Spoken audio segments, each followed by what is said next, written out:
पाठ 13 बातूनी कछुआ। पाठ प्रस्थान। न चुप रहना ठीक है, न ज्यादा बोलना अच्छा है। बातूनी को कहीं भी सम्मान नहीं मिलता है। वह खुद को श्रेष्ठ समझता है, इसलिए बातूनी किसी की बात नहीं मानता। आइए पढ़ते हैं एक ऐसी ही कहानी। चंपक वन में भीम सरोवर नाम का एक बहुत बड़ा तालाब था। उसमें बहुत सी मछलियां थीं। उसमें बगुले और हंस भी आते थे।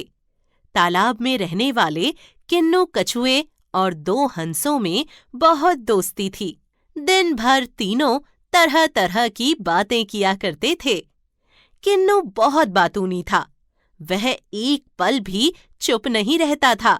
तीनों मित्र बड़े मजे से रह रहे थे। एक बार लगातार 3 वर्षों तक वर्षा नहीं हुई। आसपास के सब ताल तलैया सूख गए।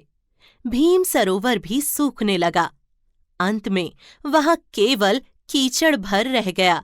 हंसों ने तालाब छोड़कर कहीं और जाने का निश्चय कर लिया। इससे किन्नू कछुआ बहुत उदास हुआ। उसने हंसों से कहा, मित्र, क्या मुझे मुसीबत में अकेला छोड़ जाओगे? मुझे भी अपने साथ ले चलो।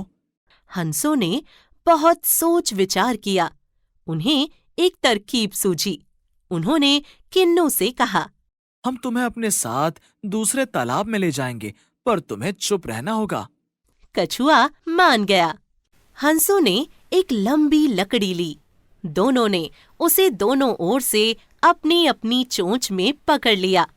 किन्नू ने लकड़ी को बीच से अपने मुंह में दबा लिया। हंस उसे लेकर उड़ने लगे। किन्नू के लिए यह एक नया अनुभव था।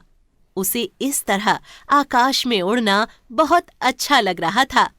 पर जल्दी ही उसके मुंह में दर्द होने लगा।